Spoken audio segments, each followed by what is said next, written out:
from my box truck. Doing 2 lives today. Wow. Man, it's been a crazy busy week for me. Show you guys where I'm at. I'm currently in a parking lot in El Cajon, California. This is the Planet Fitness parking lot. I just took a shower. I've been working hard all week, sweating. And so this is the local Planet Fitness. Just took a shower and feeling good. Feeling good. I wanted to clear up some misconceptions. A lot of people watch my videos and see that I talk about only showering once a week. That only applies to regular van life. Like when I'm just hanging out, lounging, doing videos, I don't shower that often. But when I'm working like this, physically, installing and it's hot and I'm sweating, then I do shower frequently, typically after the workday because you're hot and sticky. And I mean, I'm not ridiculous. I'm not an animal. I'm not going to just roll around in my own stink. So I did get a shower today. It was very nice. How are you guys doing? Can you hear me okay? Can you hear me? Hello, Diana. Hello, Super Dave. Hello, RV with G. Hi. Diana, hello. Travis, hello. Charles, yes. No more USMC. Looking sounds good. Sounds great. Awesome. Okay, cool. Just wanted to make sure I was broadcasting properly. It always freaks me out when I start a live stream and there's nothing in the chat. I'm always wondering if you can hear me. RVing with G at a lake that has a hot shower, and I'm taking one nightly. Happy for you. Happy for you. Yeah, when you guys get access to those showers, take advantage. Take a daily shower if you can. It's nice. It's nice to get into that luxury when you can.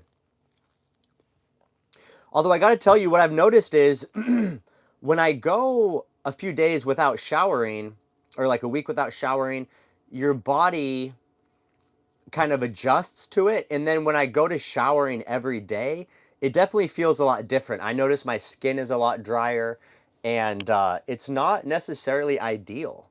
So I think a sweet spot is, to shower like maybe every 4 days is a pretty good sweet spot for me. But when I'm working hard and sweating, obviously you got to shower every day. That's just what it is. So for the last 4 days, at 101 each day, I need it. Man, I totally agree with you. 101 degrees, that is hot. Where are you at? You must be down south.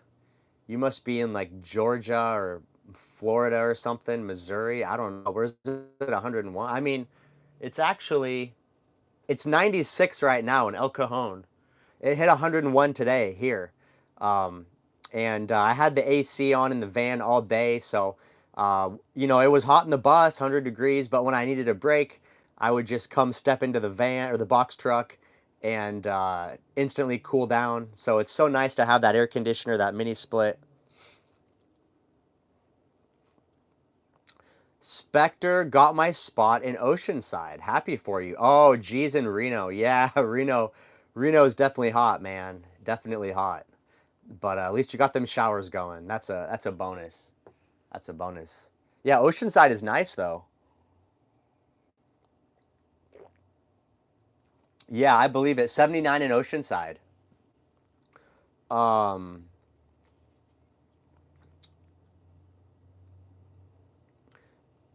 that's what's crazy about being here in California is like when I was staying, on the beach in San Diego for the last month, it was like high 70s. And then when I came into El Cajon this week to do this solar install, it was like almost 100 every day. So it's crazy that I mean, it's only 20 miles difference. So going 20 miles from the ocean inland, the temperature is up almost 30 degrees, which is absolute insanity. Let's see. I saw a chat come in. New to God Plankton says, "Yo, man, I just found your channel and I love it. I'm getting ready to start doing some out of town contracting in Mississippi.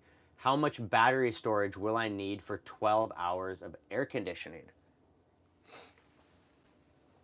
El Cabin. June Gloom and El Cabin. That's funny.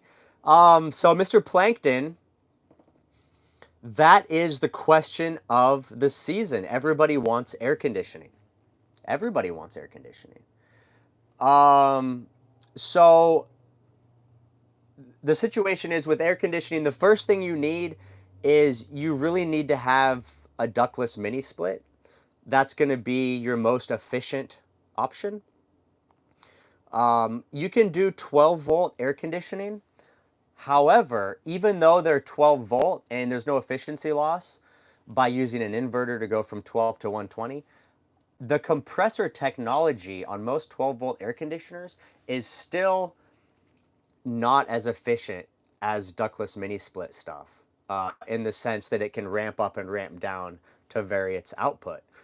So that's something to consider. But basically, you need the most efficient air conditioner you can get. You need, I mean, you really need 1,200 watts of solar on the roof, and you're going to need a minimum. And there's other variables. Like, it depends on your insulation factor. What vehicle are you in? How many windows do you have? If you're in a shuttle bus, you need a lot more cooling than you do in a box truck, because I only have 2 windows in here, and I have covers, like thermal covers on them that block out the sun during the day. So there's a lot of factors, but you need a lot. The answer is a lot, Plankton. Hopefully you're not in a van, because if you're in any kind of van, if you're in a Sprinter, a ProMaster, a Transit, you're just not going to be able to put enough solar on the roof to run air conditioning the way you want to run it. And insulation is going to be tough also on those type of vehicles. So that's why I do box trucks. It's really the best platform. You can insulate heavy. You can have very few windows. And my roof is 14 feet by 7.5 feet. So I can fill that thing with panels. And so I don't know. That's the answer for you, Plankton.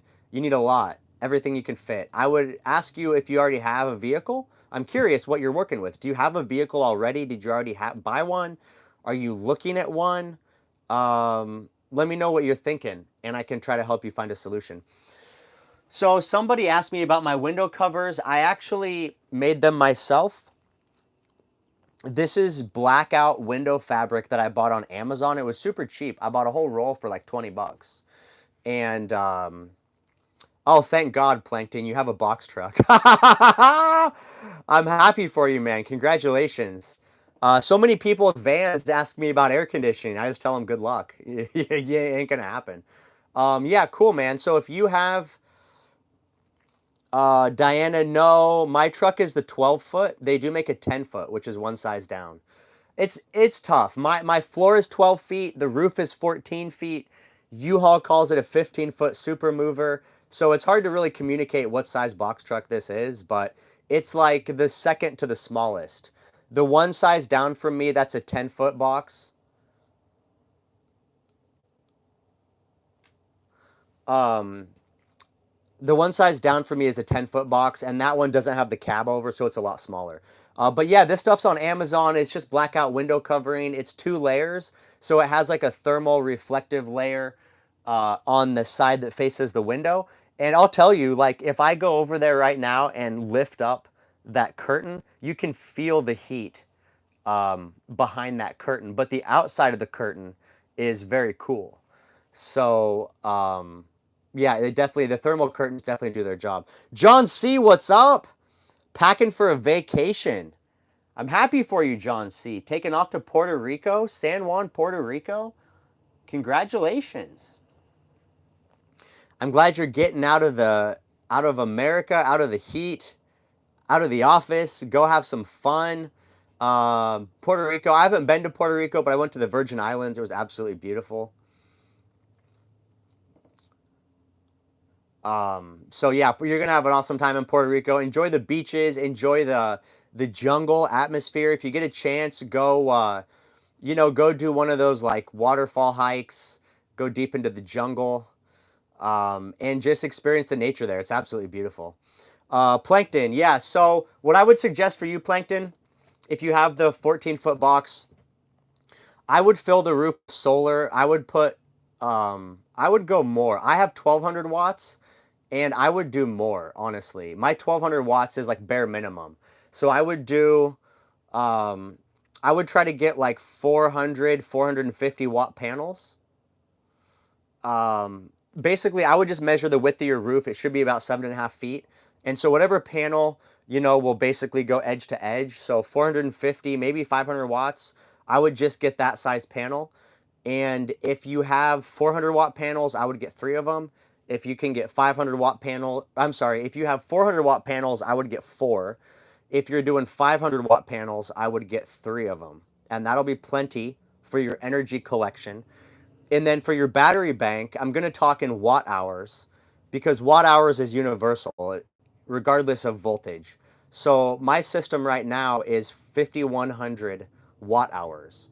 And that consists of two 12.8 volt, 200 amp hour lithium batteries. And I think that is the bare minimum.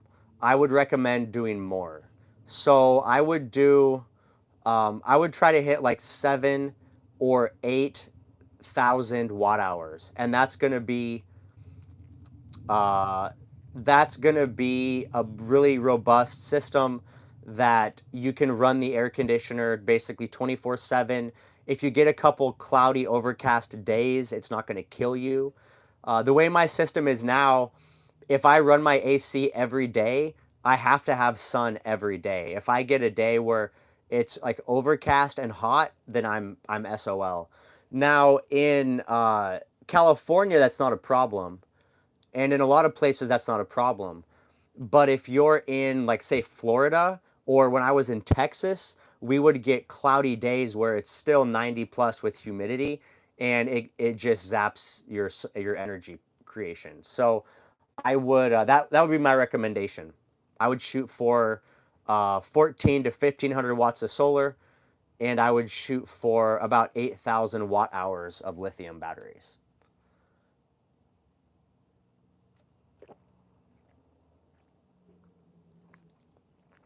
I would also recommend an all-in-one hybrid inverter charger. They're super simple to install, very affordable. You can get one for like 500-600 bucks. I would recommend a 24-volt electrical system. That's what I'm running. That's what we're doing in the shuttle bus. It's way better for inverting when you're running a power inverter to get from your battery power to your 110. It's way better to start with 24 volts instead of 12 volts. You can use smaller power cables, smaller wiring. Everything runs on less amps. Overall, it's just a better system. So that would be my suggestions for you. Hope that helps out, and thank you for the super chat. I appreciate you. $4.99 coming in hot. Appreciate you a lot. Is Charlie Pepin here? I saw Charlie sent me an email. He was asking about 48-volt electrical, I think. I'll read his question. Let me read his question here.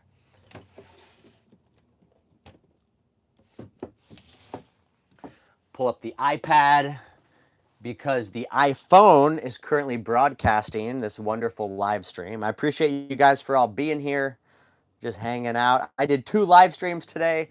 I did one from work during the install because I was just working all day anyway. In fact, I've been working all week. And so I wanted to share with you guys. Here we go. I wanted to share with you guys part of my install today. So if you guys are curious, you can go back in my live streams and you can watch the one from earlier today. A lot of good information there. There was a lot of really, it was cool. It was a different audience. It wasn't really a lot of my regulars, although Nicole was in there. And Jay was in the live today. But it was a lot of new people. So it was nice to kind of reach some new folks. And it was a lot of people that actually were familiar with solar and electronics. So we had kind of a more advanced conversation. So it was pretty cool. RVing with G. I was on the phone with Battleborn. Talked about going 24 volt. The salesman said not to because the inverter from 24 to 12 needs to be 24. 7. Oh.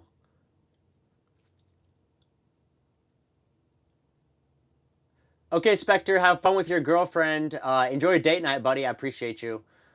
Um, hey, Adventure with Super Dave. Thank you for the super chat, buddy. I appreciate you. Super Dave is the man, always supporting the channel, always repping. Appreciate it, Super Dave. Okay, so RVing with G, he said he was on the phone with Battleborn Batteries and talked about going 24 volt. The salesman said no because the inverter from 24 to 12 needs to be on 24/7.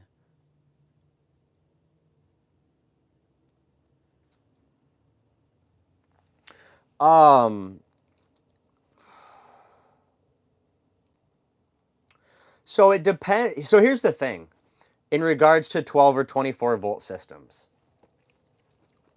Like with Battleborn and Victron, their primary market is RVs.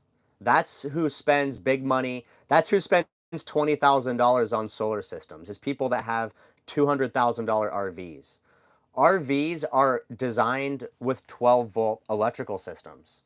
Not because it's the best option, but because that's what they've been doing since motorhomes were invented, and it's just easy. And so Battleborn and Victron make 12 volt equipment because that's what their market already uses. And if you're talking about doing a 24 volt system in an RV, that's a nightmare because everything's already set up for 12. It's a lot of extra effort. So it wouldn't make sense to try to do a 24 volt system in an RV. But we're talking about building systems from scratch. Nothing exists. So we can design everything however we want it. And so the way I build stuff, it's all native 24 volt. And so um, it doesn't really matter. I mean, yeah, you'll lose a little bit on the conversion for 12 volt devices, but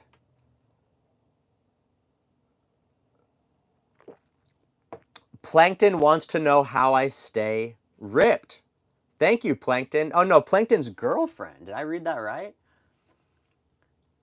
Plankton says, my girl wants to ask how you stay Bruce Lee ripped. Plankton, you better control your lady.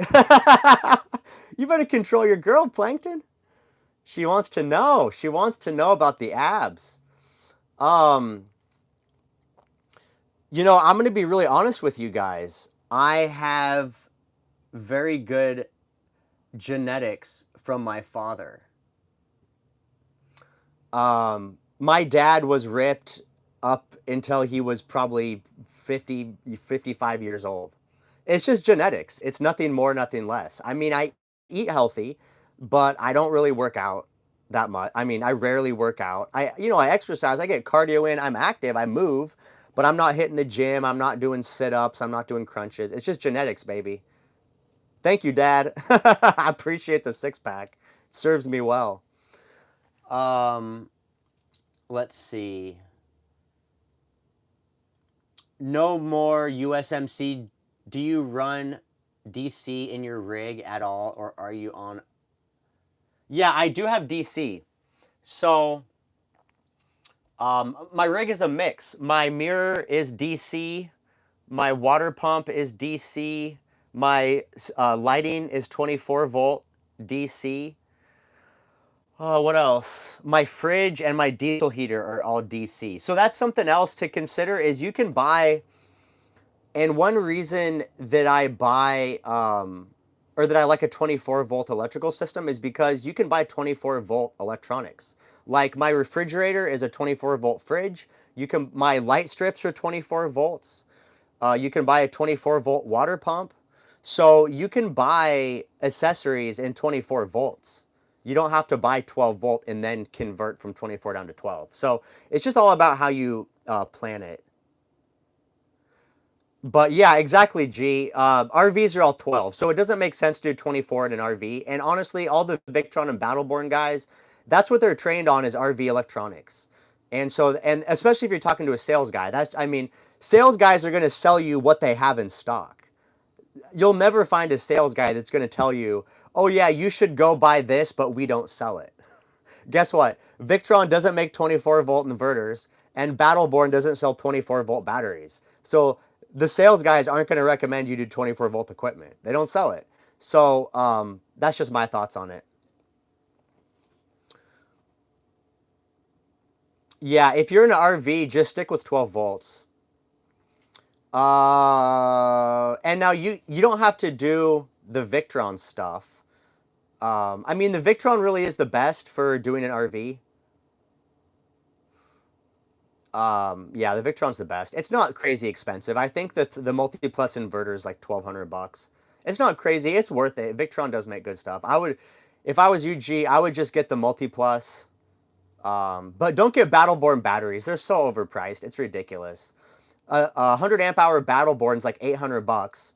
You can get 200 amp hours of like Time USB or LI Time for about $400. It's ridiculous. Yeah, or Renogy. Renogy works fine. Somebody asked about my diesel heater versus my mini split.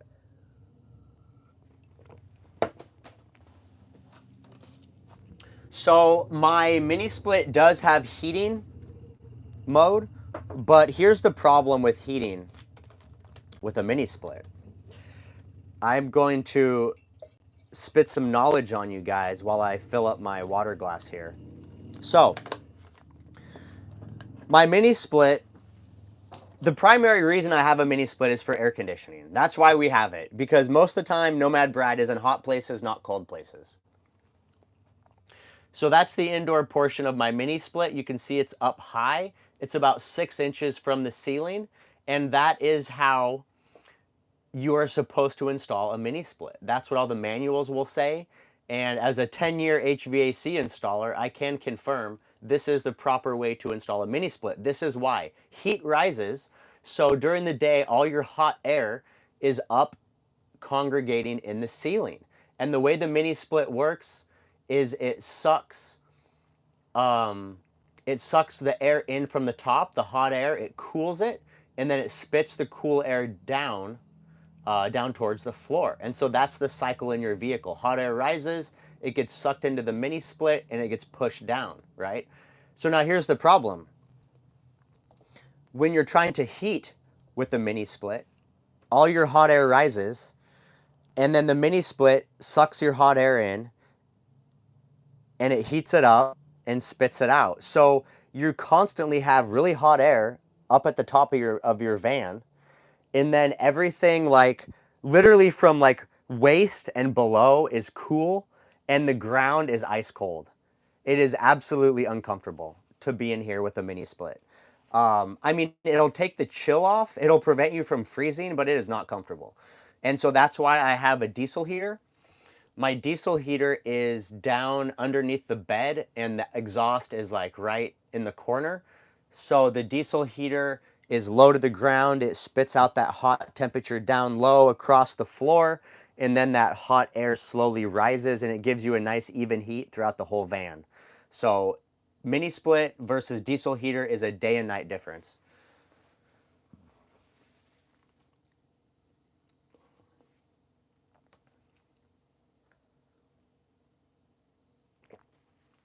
So I always recommend for folks, if you are going to be in cold weather a lot, or even occasionally, get a diesel heater. They're cheap. Mine was like 130 bucks on Amazon. I've had it for a year, served me well. And even in previous builds, I've always bought the cheap Chinese heaters. They've worked fine. The reason most of them have a bad reputation is because people do not install them properly. The instruction manuals are very limited. But if you install them correctly, and I have several videos on how to install a mini diesel heater properly. As long as you do it properly, the cheap ones function just fine. So yeah, that is the situation. Also, something else to consider is, the mini split uses, a lot of power to heat. It's like 800 watts. And a lot of times, A lot of times when it's cold out, you're not going to have a lot of sun. So that's something else to consider is you might not have, a lot of sun to keep your batteries charged and your mini split running when you're in heat mode. Might be cloudy, might be rainy, could be snowy. So overall, it's just way better to use a diesel heater for heating. Diana asked about a FedEx truck. Yes, Diana, you can absolutely use a FedEx truck for a good, robust system. They have a kind of a similar square roof design so you can fit large panels on the roof. And additionally, they're pretty long. So you can definitely build a nice system into a FedEx truck. I saw King Gamer pop up in the chat. Hello, King Gamer. How are you? Are you guys down at Fiesta Island? Is the build continuing?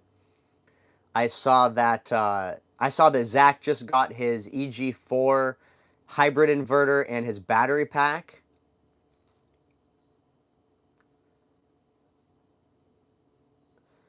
G, yes, absolutely. You can put the diesel heater where the generator was, no problem. The inverter is about 500 bucks. The whole system's probably about $2,000.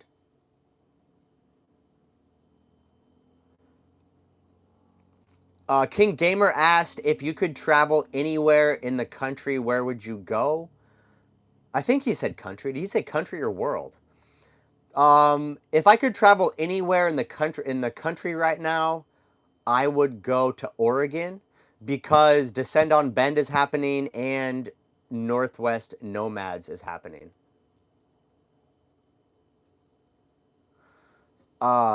So that's where I would go. I would go to Oregon. Although I have some friends in Colorado. It looks beautiful. I've never been to Colorado.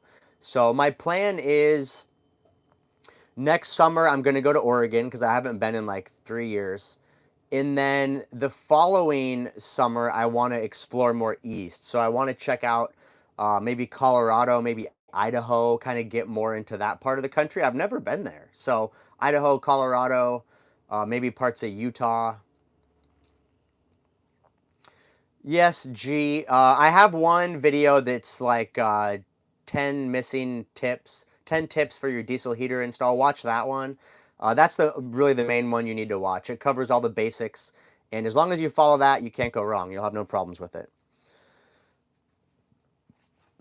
So yeah, I'd be an Oregon king. Number 2 choice would probably be Colorado or Idaho. The thing I like about Colorado and Idaho is they're really big and wide open. Lots of green grass, green trees. Oregon's going to be a little hot and dry right now. Did you design and are you going to install Zach's solar system? So Zach hired Wanderbox to do his conversion. And they asked me if I would help with the electrical, but I don't know how much help they really need because, I mean, they're going to be running all the electrical lines when they do the build out, and they bought all-in-one systems. So they have like an all-in-one, a big all-in-one inverter charger, and then they have the big battery packs. So I think they're going to have me do a little bit of work, but it won't be very difficult. It might just be like a couple days, maybe like a couple days of labor. But yeah, I'll definitely help them out with whatever they need help with. So yeah, but I did not design the system. Mark from Wanderbox picked all that equipment out. Nomad King says they said they're going to let you do your thing on this build. Okay, so there it is. They're going to let me do my thing on it. So what I will do is I'll make it pretty for him. I will make it very nice. I'll use wire loom. I'll make it all look pretty and organized, and we'll make it a nice showpiece for him because Zach's box truck is super nice. It's going to be a beautiful build, and why not have the electrical system complement the the rest of the build out? I mean, it would suck to have all this beautiful woodwork and cool finishes, and then you open the electrical cabinet and it's just like, just random wires, just kind of bare wires. So we'll make it look good.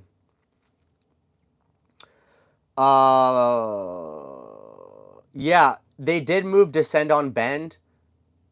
I think it's kind of, I mean, here's the thing. Descend on Bend has been in the same location for like 10 years. But it's hot and it's dry, and there's nothing to do except be at Descend on Bend. The new location is on the Malala River. Now, I haven't been to the new location, but I like the idea that they're on the river. So I feel like that's pretty nice, because otherwise, you know, it was just hot and dry. So I think it's cool. I'll be excited to see video from this year of Descend on Bend and see how it turned out, but I'll try to go next year for sure. Um, it's interesting because Descend was right next to Northwest Nomads, and uh,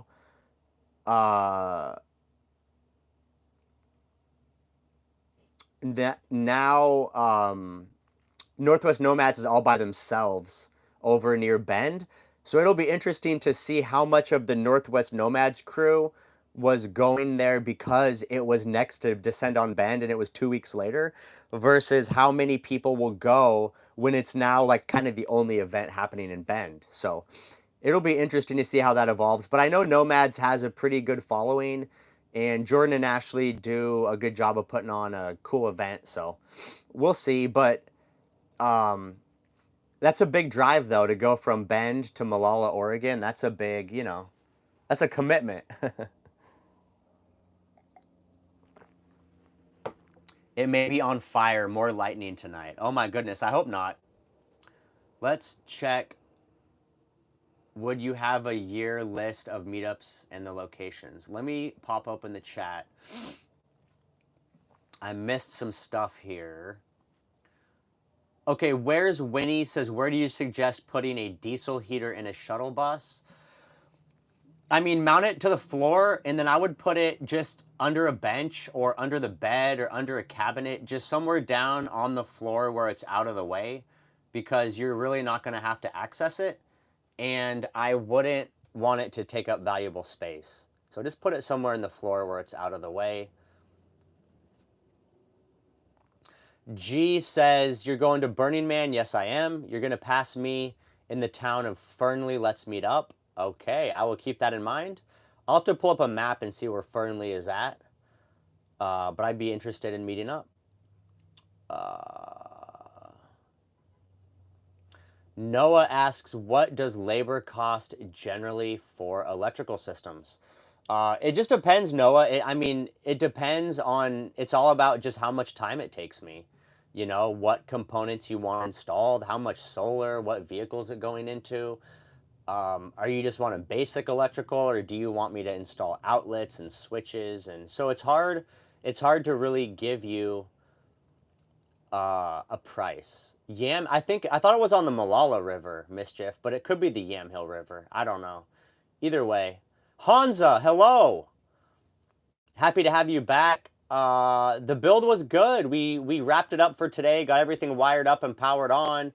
It turns out the all-in-one inverter has a bad cooling fan just from the factory. So I'm going to have her swap out that unit, but otherwise, everything powered up. Strange bird recording. I'm watching this from my box truck in a parking lot. Full circle! Strange bird, I love it. I am broadcasting from a parking lot. Look at that, in my box truck. Happy to have you here, Strange bird.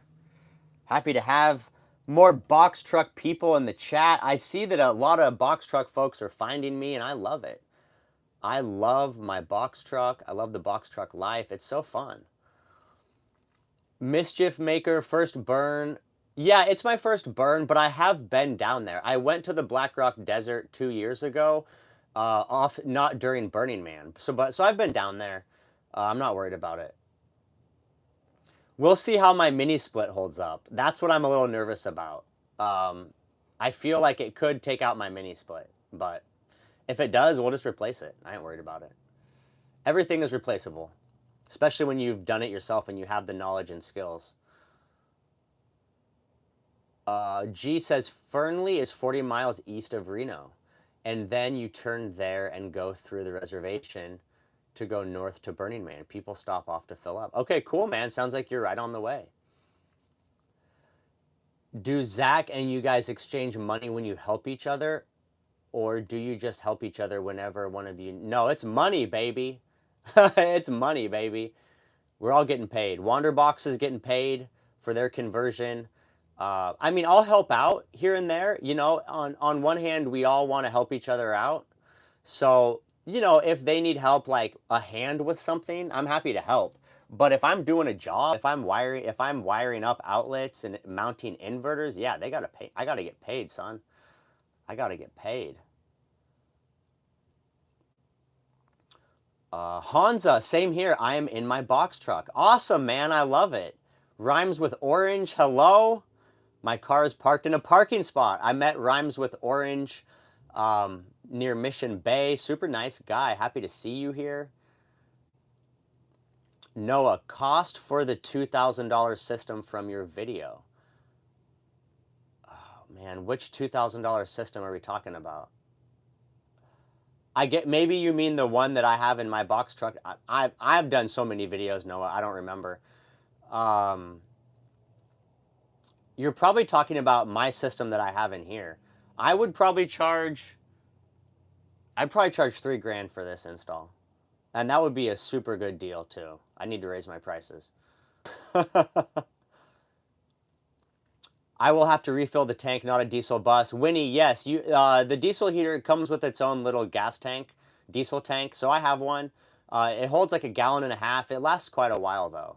It'll last, like if you just run your diesel heater at night or a little bit in the morning, a little in the evening, it'll last you like 3 or 4 days. Strange Bird about to make tacos with the AC and internet. Can't complain. Hell yeah, brother. I got my AC running.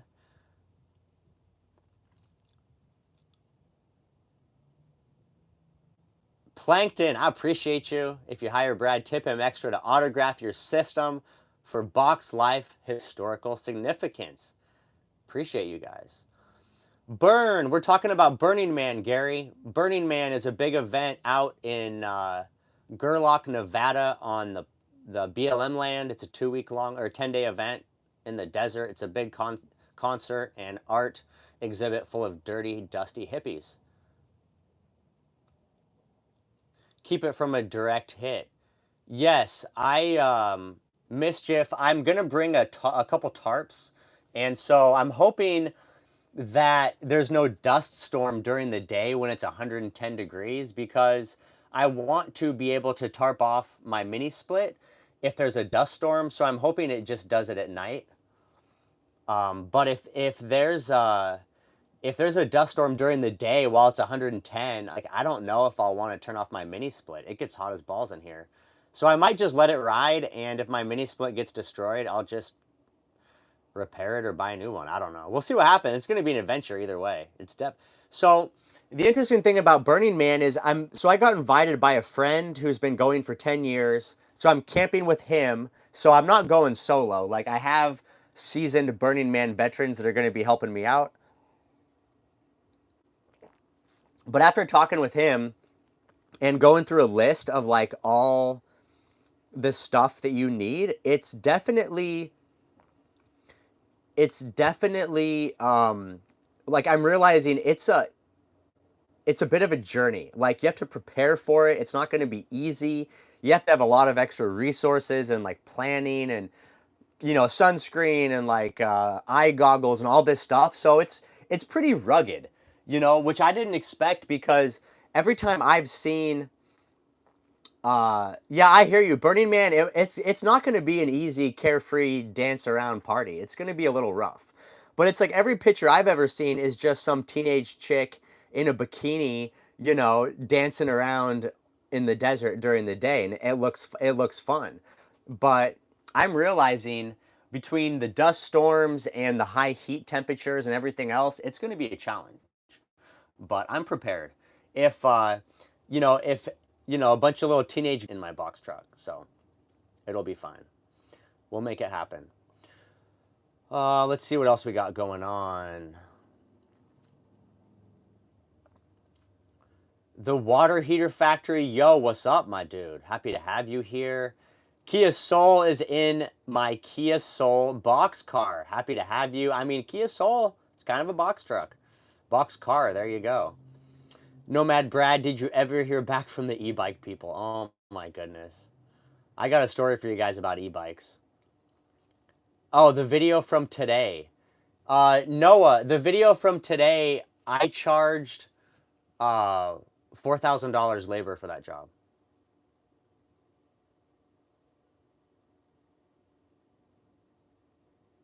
Yeah, air compressor, RVing with G, you're right on that. Rhymes with orange, I need to learn how to do installs. Yes, you do. Rent a Sprinter. I'm taking my box truck. We'll see what happens. Take a bike. I am taking a bike. I have an e-bike. I'll tell you guys a story about that. Where does that mount for access? The fuel tank is remote, so you have they give you a long line of fuel hose. So just mount the tank wherever is makes sense for you. Next year's goal is to do an inverter mini split like yours, but for now I'm running a Medea 8000. Yep. Yeah, I hear you. Yeah, the Medea is not a bad choice. Not a bad choice. I would try to get a 12,000 BTU unit though. If you get the mini split, get a 12,000. Kia Soul says, finally a place where masks are useful. Yes, Burning Man, exactly. Gotta have masks. Last year it rained. It did. I totally am down for some rain. I don't mind. I don't mind at all. I'm not worried about the mud. I'm not worried about, um, if it rains. Like, I'll just wait it out. I think a lot of people I think a lot of people that got stuck at Burning Man and that were freaking out about the rain, it's because they had like a hard deadline they had to leave. And so they were rushing to try to get out, I think is why. But like for me, I have no specific deadline, so I'll just sit there until everything's ready, coast is clear, until it dries up or whatever, and then I'll just make my way out. So I'm not in a hurry. Somebody asked about if I'm going to be in San Diego next year. Um, I don't know. I don't know. It's hard for me to plan a whole year in advance. I'll probably be in San Diego at least for a little bit. I typically spend every winter in Arizona, and then I do want to go to Oregon next summer. So probably what I'll do is because there's an overlap where it's too hot in Arizona, like May, even April. By April, it's too hot to be in Arizona, but it's too cold and rainy to be in Oregon. So what I'll probably do is I'll leave Arizona next April. I'll go to San Diego, and I'll probably stay in San Diego until like June.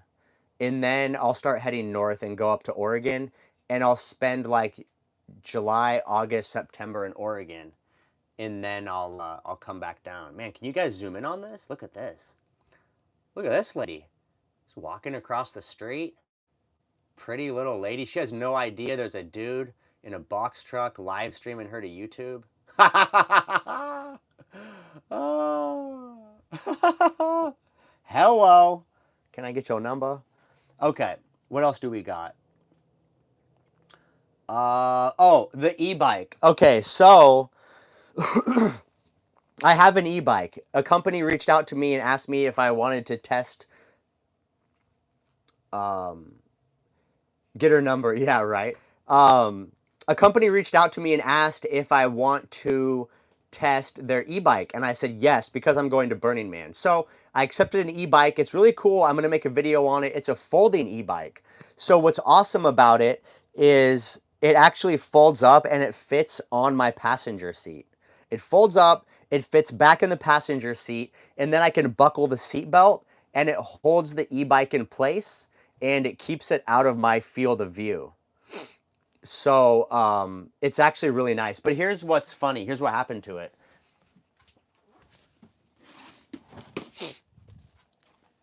So I was out filming a review video with King last week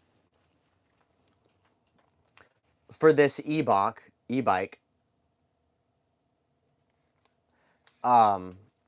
So I was filming the review for this e-bike, and they sent me a a padlock, like a security lock for the e-bike, and it had a little mount on it, which is like, you know how bicycles have the little water bottle holder? They have like the two studs on the frame where you can mount a water bottle. So the bike lock used those same mounting holes. So I went to screw in the bike lock into those mounting holes, but the way the bike lock was designed, the screws that came with the bike that were in those water bottle studs were not long enough, and the bike lock came with its own studs that were longer. So I was securing the bike lock with the longer studs, and what happened is those screws went through the frame of the e-bike and they punctured the battery. So this is the battery for my e-bike. And if you look at it, these two holes are from where I tightened in the bike lock holder. Absolutely crazy. So the battery sits in the frame of the e-bike. Um, And so yeah, so it was, it wasn't really my fault because they sent me that bike lock with the holder that has the longer screws. And there's no other place on the e-bike to mount it other than on those holes. So, I mean, it's kind of just it's a shitty design on their part, but the good news is I emailed them and they're sending me a new battery. It's on the way right now. And so I will not mount the bike lock onto the next battery that I get, but they're sending me a free battery, so it's all good. But uh, long story short, my e-bike is currently not functional. But yeah, I'm gonna take it to Burning Man. I'm not worried about it. It was free. I'm gonna do a review video for them, and if the e-bike gets destroyed, then I will recycle it, do whatever. Yeah, I just got a message from Sir on Dave. So here's the thing: this battery, it's lithium ion. It's not lithium iron phosphate. It's lithium ion. But that was the same thought that I had. Like when I pierced the shell on this battery, I could hear it like like fizzle out. It was like psst. So I don't know if it punctured the BMS or if it actually punctured the cell. I was worried it was going to catch on fire. It did not, but I've had this punctured battery in my van for almost a week now. It hasn't been any issues. So thank you, Dave. I appreciate the concern. And I had the same concerns myself about the battery, but it hasn't caught fire. So I don't know. But honestly, I held on to it because I wanted to, I wanted to make sure they were going to send me a new one first, and they did. So now I actually will throw it out. So thank you for reminding me. I'm going to throw it in the trash tonight. Appreciate you, Dave. Anyway, yeah, so I have an e-bike. I'm going to take it to Burning Man. I'm going to make some cool videos. I bought a drone also. I don't know if I told you guys. So I'm going to do some cool video of me riding on the playa with the e-bike, do like some circle shots.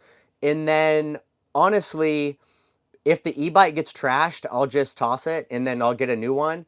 I've literally had like 6 companies reach out to me offering me e-bikes, so I can always just get another one.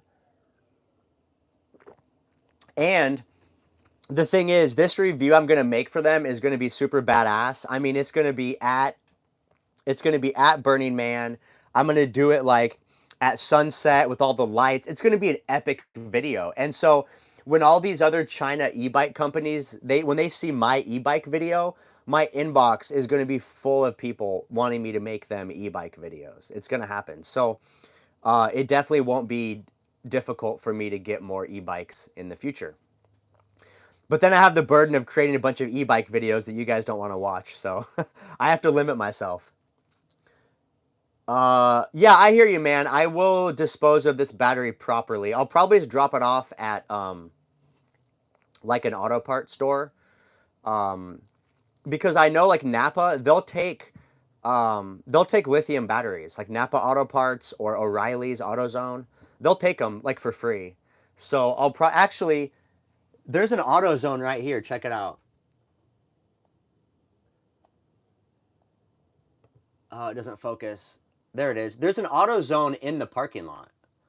So after the live stream, I might just go walk over and see if they'll take this for recycling. But yeah, I won't. I won't throw it in the trash. Yeah, they'll take it off my hand. So yeah, that's what's going on, guys. A lot going on in Nomad Brad world. Yeah, I'm not going to throw it in the trash. I will. I'll take it to AutoZone. They'll take it for me. They'll recycle it. What else we got going on? So I'm gonna finish up this job tomorrow, I believe, in El Cajon, the shuttle bus solar install, and then, um, and then I'll be going back to the beach. Friday, I'm going back to San Diego, and there's a birthday this weekend among the Nomad community, and we got some special plans. So I think it's going to be fun. There's going to be a lot of fun going on this weekend. I'll try to film some of it. I don't even have a video for Sunday yet. I've been doing this install all week, and so I don't know what I'm going to do for Sunday's video. Maybe I can get enough footage Friday, Saturday. Grim Adam, hello. Hello, sir. Welcome. Thank you for joining. I appreciate you. Appreciate you having you here. I'm hoping that I can get enough footage Friday and Saturday to throw together a video for Sunday for you guys. If not, I do have some footage saved of the shuttle bus install, so I might throw up a little bit of how-to electrical video. I do have some content for that, so I might do that. Dave is asking about his shower. Man, Dave, I don't know. I'm so busy. I don't have time to even think about a shower right now. I honestly won't do anything until this winter. Um, yeah, when I go back to Arizona this winter, then I'll probably think about a shower. I'm just not sure what I want to do. Diana's asking about the gals in my community. They do not have YouTube channels. No, they don't. I don't know why. Um, so as far as the shower, here's my thoughts. I'll run this by you guys. You let me know what you think. Let me see. Can I zoom out here? Is that there we go. Okay.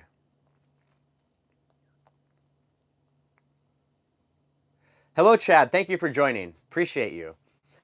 Okay, so here's what I'm thinking. For the shower, initially, because this tabletop folds up, and so initially I was gonna do some type of shower pan down here that could slide out. And then I'd have to have some kind of hook system for a shower curtain. It just seems like kind of a pain in the ass.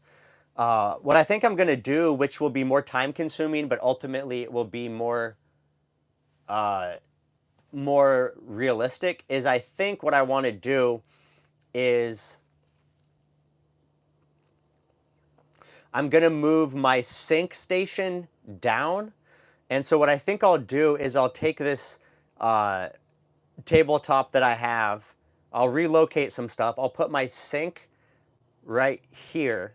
I'll keep this my workstation. I'll put the sink here, and I'll basically move that whole sink cabinet to right here. I'll relocate these drawers, and then this will be my workstation, and then the corner here will be my shower. And so that way it's already in the corner. I can just use some waterproof FRP paneling, and I can panel that wall, and I can panel that wall, and then I'll put a 20 by 20 shower pan in the corner. Actually, I could probably fit a 24 by 24. So I'll put a 24 by 24 shower pan in the corner, and then at that point, I just need like a little angle, like a little 90-degree shower curtain up in the corner. So realistically, I think that's what I'm gonna do for a shower. Even though it's gonna be more work to move the sink station over here, I think it makes more sense to have the dedicated shower in the corner. And then the cool thing too about that is I could also tap in like a faucet outside, and I could also have a hookup outside for an outdoor shower. So if I wanted to build a shower outdoors, I could do that. So that's kind of my plan for the shower as of right now. But who knows? The other thing to consider is depending on finances. For old Nomad Brad, if I do really well financially, I might just sell my box truck and start over. And the reason I say if I do well financially is because, yeah, gee, I would do on-demand hot water. I would do an instant. I would do a propane tankless water heater, 100%. So the reason I say if I do well financially is because the only way I would build another box truck is if I can hire my Nomad friends to help me build it out. Because it's too much work to also I need a truck to live in while I do the build out. It's too much work to build one of these by yourself. If I was going to DIY another box truck, it would take me 3 or 4 months to put it together by myself. It's too much time. It's too much work. So, if I could hire a few Nomad friends, I think we could knock out a box truck build like this in probably 1 month. If I could hire like if it was like me and then Wanderbox and maybe Was a Bus, if you guys know Brian from Was a Bus, like if the four of us could work on this build, we could knock it out in a month easily. So if I could afford that, then that's what I would do. I would just hire my friends to build this thing out quickly. I would do it down on BLM land in Arizona.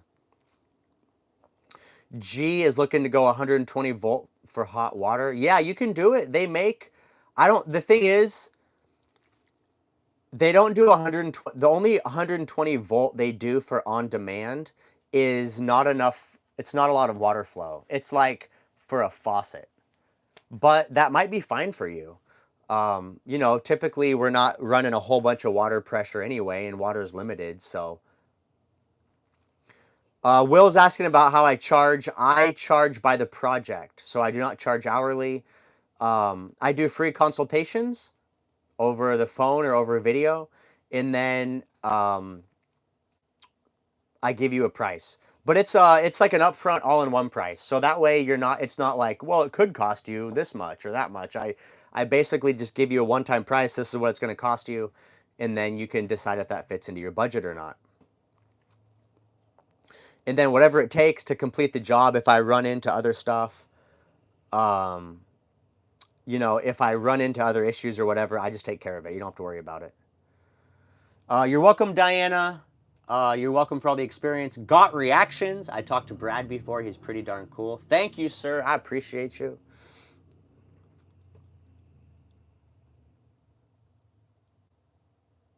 A 3-gallon. Yeah, I mean, I've taken showers on 3 gallons. Oh, the web guy in Texas. Okay, I got you. I got you. Yeah.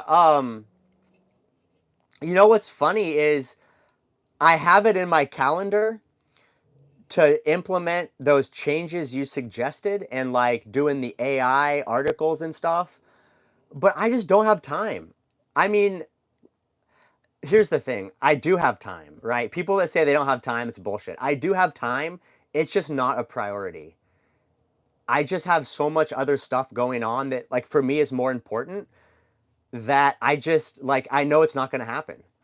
So it's just like it's in my calendar. But RV with G, I met Brian was in the bus in Havasu, Craigie Wash. Yeah, exactly. Yeah, that's Brian from Craigie Wash. Yeah, super nice guy. So yeah, that's the thing, dude. I just like I'm not gonna do it. It's been in my calendar for months. Every time it pops up, I like look at it and I think about it, and then I'm like, and I bump it up like another week in my calendar, and I just keep pushing it off. And that's what I was saying is like if I could hire somebody to do it, I would hire somebody. But last time I talked to you, it sounded like you don't really have time to do it. You're working by yourself. You're pretty busy. I don't have time to do it. I don't know anyone that can do it. So, but also like I'm super busy. So it's not like I'm hurting for work right now. So I don't know, man. It's on the back burner. It's on the back burner. Um, let's see. Let's go back to the chat.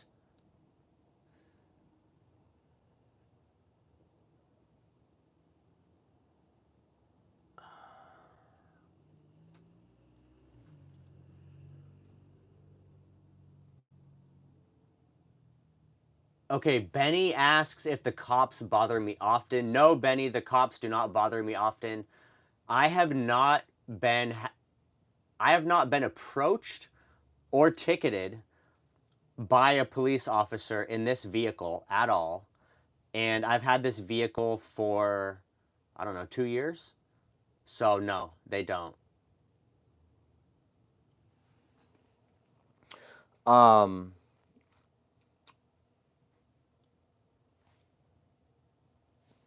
yeah, there you go. 8-gallon solar shower. That's definitely an option. A solar shower would be a good choice. I mean, the thing for me is usually the only times when I'm showering is when I'm hot and sweaty, and that's usually because it's hot outside.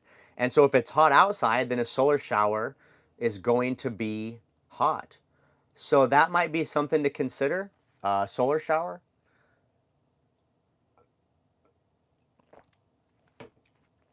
The only downside is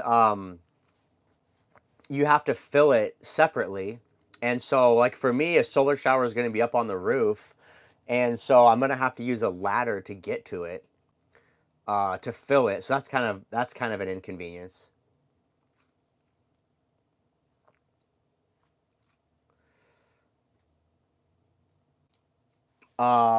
Yeah, guys, if you watched the live stream earlier today when I was doing the install, if you want to know about the mounting brackets I was talking about, I put them in the description for the earlier live stream today.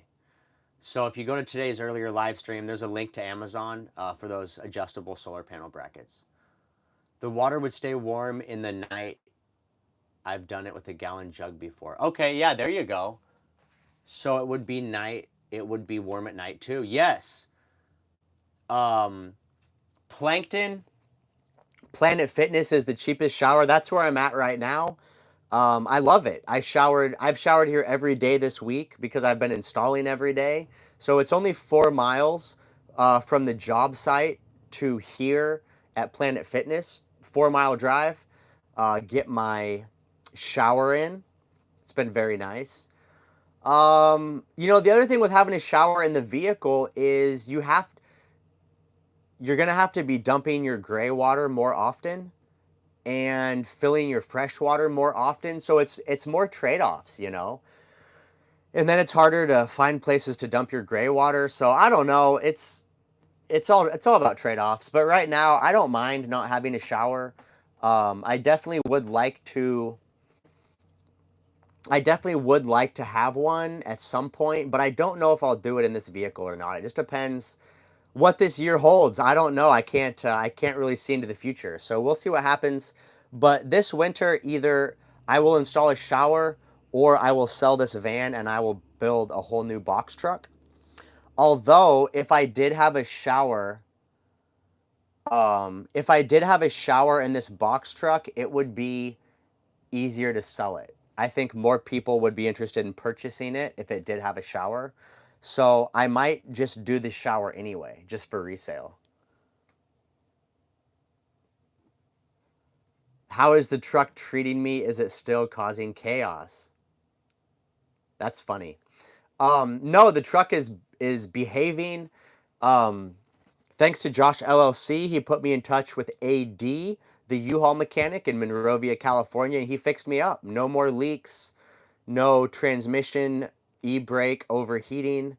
So we're in business. Um, yeah, so this box truck I have, it does have the 7-foot ceilings. It's 7 foot tall, and that's after the build out. After the build out with the insulation and the flooring, it's still 7 feet in height. It's about 7.5 feet wide, and the floor is 12 feet, the roof is 14 feet. So if I do sell this, I will sell this to build out the next size up, which is, that's what Sir on Dave has. That is a 14-foot floor and a 17-foot ceiling. And so that would allow me to put on even more solar and have room for a shower and room for a little more tools and stuff. So yeah, that would be the move, is I would get a little bit larger. Same box truck. I want to get I mean, larger size, but Econoline. I'd like to get the 7.3. In 2020 model year and up, they switched to a 7.3 gasoline engine and a 6-speed transmission, which gets 15 miles a gallon instead of 10. So that's what I would like to get, but it's going to be expensive. Those are like $35,000 because they only made them in 2020 plus. So I don't know if that'll happen. I don't know what's going to happen. We'll see. But that would be my dream vehicle. Let's see. What else do we got here? What else are you guys chatting about? Yeah, so you can, I mean, you can let gray drip in the street. I definitely do. Especially since my gray water is basically just soapy water and toothpaste. And I mean, if you compare all the shit that gets put in the street, all the um all the oil and transmission fluid leaking from cars. Think about everybody in America washing their cars out on the street and in the driveways. All that car wash water goes right down. No, the 7.3 has a 6-speed. I don't think it's a 10-speed. I don't think so.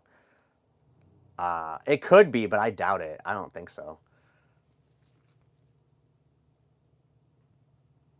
Yeah, I'm talking about the 7.3 gas engine. You're talking about the 7.3 diesel. Ford made a 7.3 liter gasoline engine in 2020, and they made it to a 6-speed transmission. It's different than the diesel. I wouldn't buy a diesel engine again. I had one. I didn't like it. So yeah, if you think about everybody in America that washes their cars in their driveway, all that soapy car water goes right down into the street, into the drain. Nobody thinks twice about it. So emptying your gray water is basically the same thing. It's water with soap in it with maybe some toothpaste. So you can let it drip into the street, but I always just try to be cautious of where I do it. I always try to be cautious of where I do it. It's a bad look just to see somebody's RV, especially mine with my business on it, and you just got a bunch of water pouring out on the street. So I try to do it. I try to do it in an inconspicuous place. And yes, San Diego does have a lot of dump stations, so you can always go that route.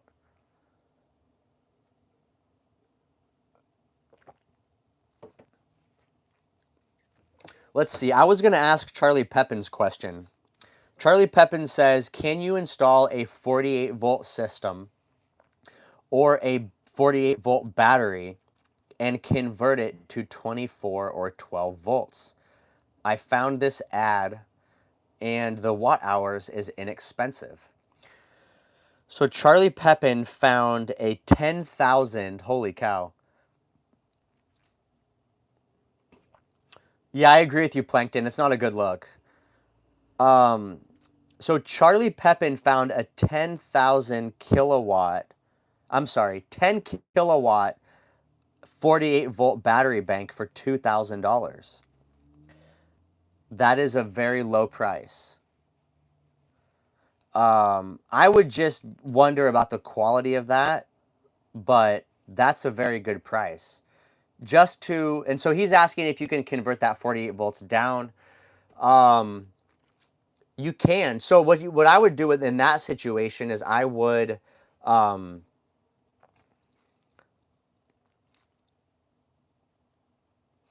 I would I would use a 48 volt all-in-one inverter, and then that way all you have to do is step down your 48 volts into 12 volts to run like a water pump in your LEDs, and that's it. So I think that would be a pretty good choice, honestly.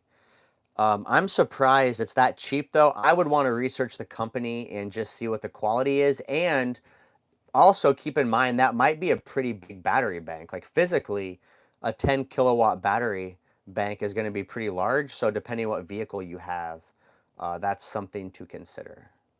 I wish Charlie was in here so I could just tell him that. But I should email him later. Yeah, Dave says the 12 volt 460 is $12.99. Yeah, exactly. So that, I mean, 12 volt 460, that's about 5,100 kilowatt hours. So you're getting basically two of those for 2,000 instead of 2,500 bucks. So yeah, that's a good discount. It does say in this ad that it's a wall mounted lithium battery. So keep in mind, it's going to be big. But if you have a box truck or something, it's fine. Got reactions. I was wondering if server rack batteries aren't as good for mobile because of all the movement. Got reactions. I have installed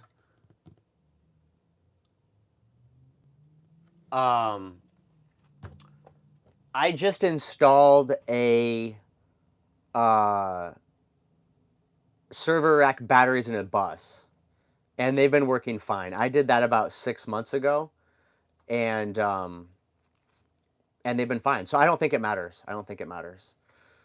I don't know that there's any difference in build quality between server rack style and your traditional brick batteries. Um, yeah, I don't know. Somebody asked me about a bus, if I don't like buses, and I do not like buses, either schoolies or shuttle buses. For me, I just don't prefer them. The ceilings are shorter. Schoolies are under 6 foot ceilings. If you get a shuttle bus, you can get 6 foot, 6'3", but you can't get 7 foot like you can in a box truck. And by the time you add insulation and stuff, it really drops down the ceiling height. Also, school buses and shuttle buses have a ton of windows, which make them harder to cool because all those windows let a lot of heat in, and during the winter they let a lot of heat escape. And also, it's a lot louder inside because of all the glass. So all around, I just don't think it's a good idea. And somebody in the chat just brought up a good point. Also, um, a lot of mechanics do not work on buses. Shuttle buses, yes. If you have a shuttle bus that has like an Econoline or a GMC Savannah front end, then yeah, regular mechanics will work on them. But when you get into schoolies that have like international front ends and stuff, you have to go to specialty diesel mechanics, and they're super expensive. All the maintenance on buses is expensive. Everybody I know that has a schoolie has gone through like serious expense for the maintenance, the repairs, all of it. It's just super, super expensive. The brakes, the tires, the cooling systems, the turbochargers, all of it. It's a lot of maintenance, it's frequent maintenance, and it's expensive. So I would not recommend a schoolie. And shuttle bus, I think, is okay. As long as you're okay with a shorter ceiling and a lot of windows, then a shuttle bus is fine. Because you can get an Econoline or a Chevy Express front end. Yeah, diesel shop, you're going to pay 200 bucks an hour for them to work on it.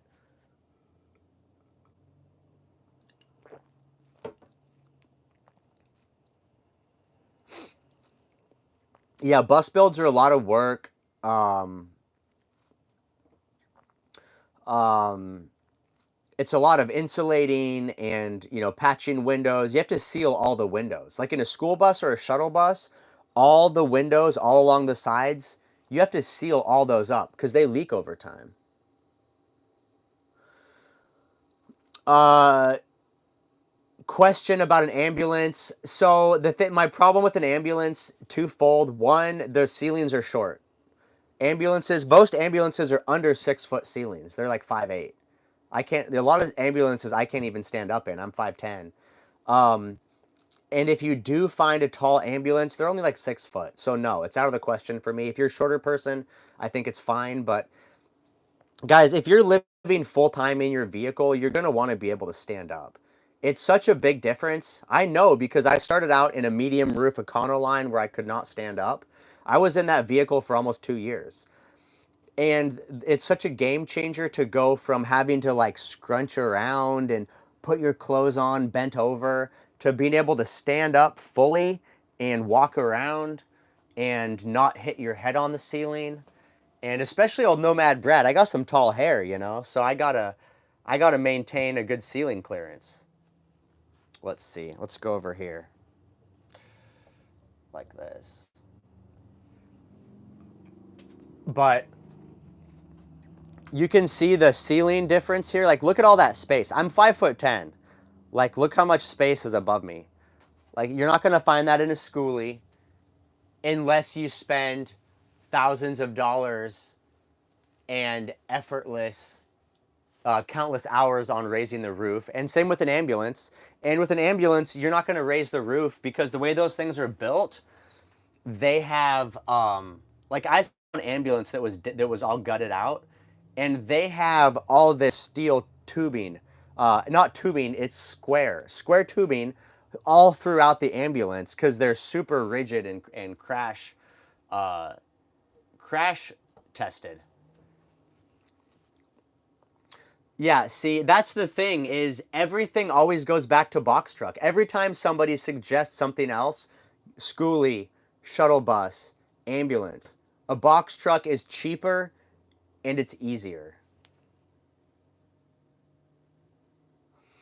Yeah, I agree. Rhymes with orange. I would have more space if I slept up here, but here's the problem. I actually did try sleeping up here when I first bought this truck. The height from the bottom of the deck to the ceiling is only 31 inches. And then by the time you add a 6-inch mattress, like a memory foam mattress on top of that, I was so close to the ceiling that it was super inconvenient to get up inside because you had to like crawl down and basically roll into bed. And then once I was in bed, anytime I would like roll over in the middle of the night, I would smack my arms on the wall or on the ceiling. It was super tight. And like the width of the floor is only, it's the same, like 31 inches. And then you have a wall right against you. So basically, it's hard to get in and out of bed. You have to like duck down and roll in and out of bed. And then on top of it, you're always hitting your head and your arms on the walls and the ceiling. I tried it for like a month or two. It was an absolute nightmare. So you're welcome to try it. I mean, if space is really that important to you, you're welcome to try it, but it's not ideal.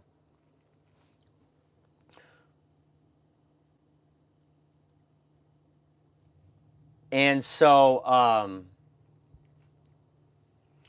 right now I have my bed in bed position. It does fold up into bench mode where I have more walking space, but I just when I'm just living like in work mode right now, I don't bother to put it back into bench mode because I'm literally just sleeping in it. And then during the day, I'm working all day. And so it really doesn't bother me. Like I'm not in my van all day. If I was in my van all day hanging out, then it might be more bothersome and I would want to put it up into bench mode. But when you guys get into van life, you'll realize like you don't need a lot of space. You're used to having a lot of space from being in houses and apartments.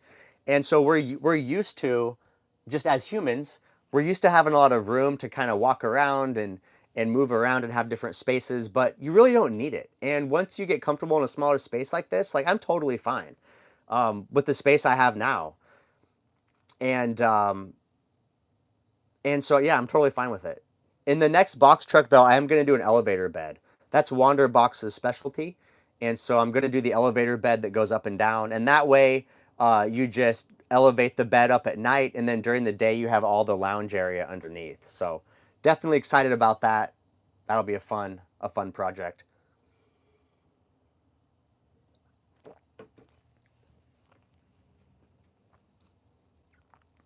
Oh my goodness. Who is this? Look at this. Box truck just pulled up. That's a 16 foot. That's a 16 foot from Enterprise. No cab over. You know what would be interesting is if on my next box truck, I'm going to do the elevator bed. What if I did a roof raise? What if I did a roof raise on the back section and just raised it up where the bed elevates, and then you could have the bed elevator up, and you would still have 7 foot ceiling. That'd be kind of cool because you would only need it to go up like maybe 8 inches, 10 inches. That's something to think about. I would consider that. I would consider doing a roof raise on the back portion. It wouldn't be too hard. Okay, well, I think if you guys have any last minute questions, let me know. Otherwise, I'm going to call it a night. We've been going for over an hour, and I'm tired. This is my second live stream today.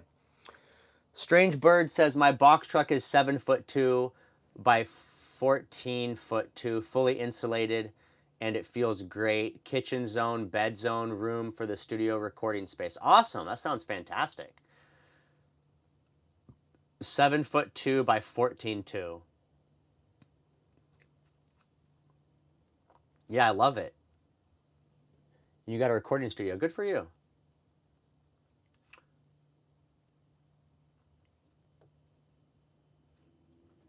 Plankton is a gamer wanting to incorporate a elevator bed. Hey, Plankton, have you looked at those 4K projectors? I've seen some. I mean, I know it's not the same as like a nice LED TV, but I have seen some of those new gaming projectors that are pretty dope. And so if you, the cool thing about a box truck too is you can control the lighting. So the biggest weakness of a projector is ambient lighting makes your screen look washed out. But if you cover all the windows, you can have it pitch black in here, and then you can get a nice high-res 4K projector, and you can have it be as big as you want. So that's something I would consider, is just do a projector, and then you could have the projector screen just tucked up on the wall and have that fold up or down. But otherwise, you can do a big TV.